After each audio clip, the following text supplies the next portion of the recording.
boy. Won't be long now. Just let old wise guy Kippy start showing off at that party. Just let him go right ahead. Now, ladies, if you will look closely, you will notice his box is but completely empty. Now, watch closely. You'll notice there are no tricks. Now, right now, I'll say the magic word. Abracadabra. Here I go. How would you hold this place? Now, wait a minute. What's this doing here? Oh, I'm full of them, I tell you. No, I got something right here. Jeannie, look!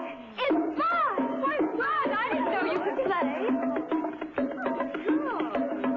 Man, that's great. Go. Oh,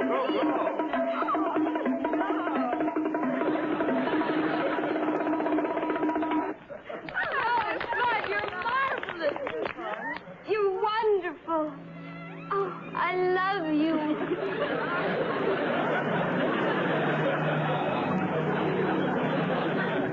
Yeah, that'll show him. Now you'll see who's the life of the party. Yeah.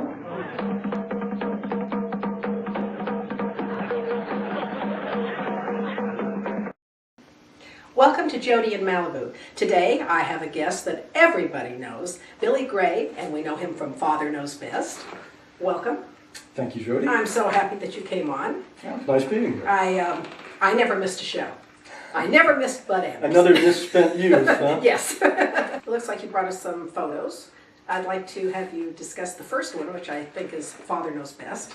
Yes, this photo is stylized, and I can't recall what the reason was for everybody looking so dour, but but it's kind of unusual. Most of the family shots that we have are all smiles, but this one's kind of unusual. This is more natural, what a family would really look like. What I'd like to start out with is, I really don't know anything about what you did before, Father Knows Best, and how you got in the business. How old were you when you started? Actually, I was 5 years old when I got started. I was running up and down the aisle of a theater that my older brother was in a play, and a lady grabbed me and said, "Take me to your mother," and so I took her to my mother, who was an actress, Beatrice Gray. Had been opposite Bob Steele and Johnny McBrown and Hoot Gibson, and did a lot of B movies for Republic. So you come from a showbiz family. So it turns out that this lady that grabbed me was my mother's agent, unbeknownst to her or me or my mother at the time. And she suggested that I could probably get some work, and she wanted to send me out on some interviews. So my mom said fine, and I went out on some interviews, and I saw your thing with Paul Peterson, and he said he got almost every interview he went on, and that was my experience too. Really? It was something weird about it. I mean, every one I got. I think the reason was that I always looked younger than I was. About a couple of years, basically. I was small, and so the fact that I was older and could understand what was being told to me made the directors feel confident that I could do the job. Was it something you liked? Oh, I enjoyed it, sure. So it was in your blood? Absolutely. It was, I mean, what's not to like? It's you're on a movie set, and everybody's treating you with deference, and I mean, it's just I had a wonderful time, and I just kept going. Bit after bit part after bit part. I must have done 50 to 100 bit parts. Oh, really? Just one-liners or no line. Well, no, I almost always had something to say, but it was,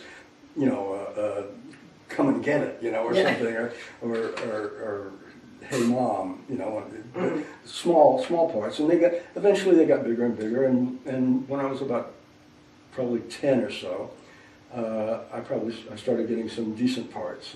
I got a part in with William Holden in Mother for May, or Father was a Bachelor, I think was the working title of it, and I had a great scene with him.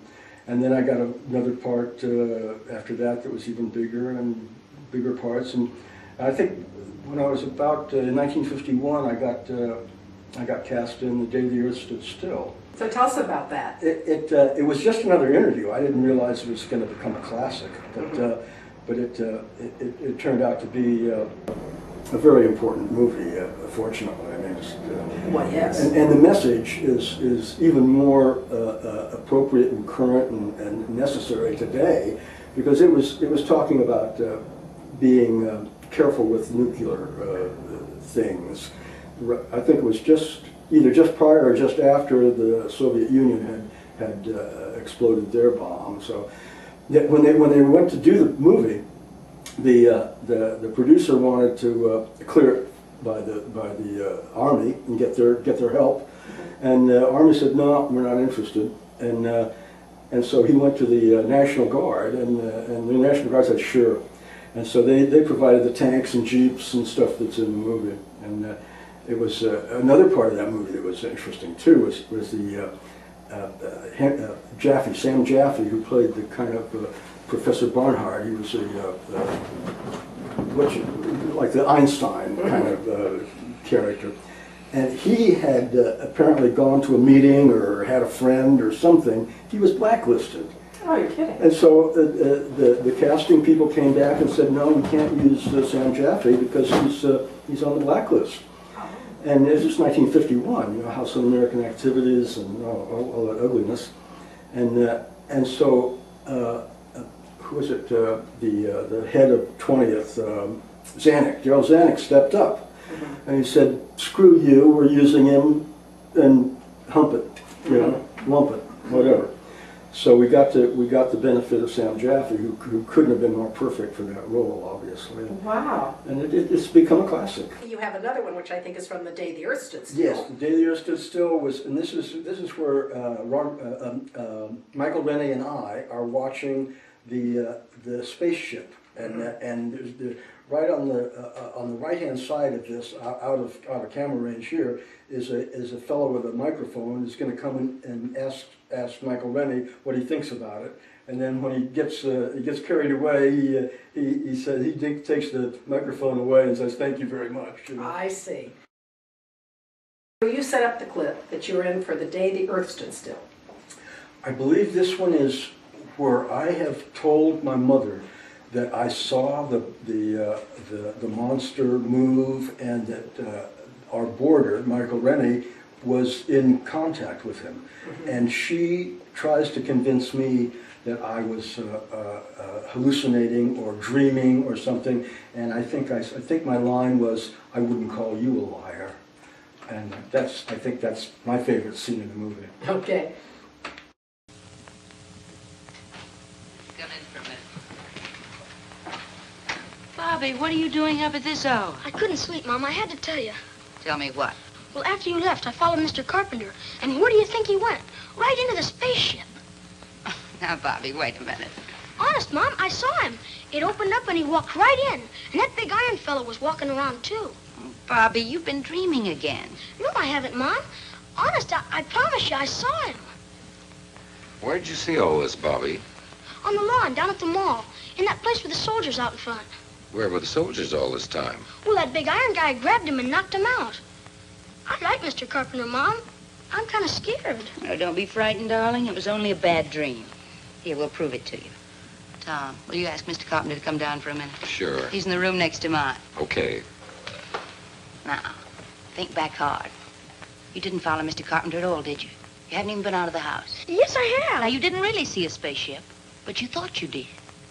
I'd never call you a liar.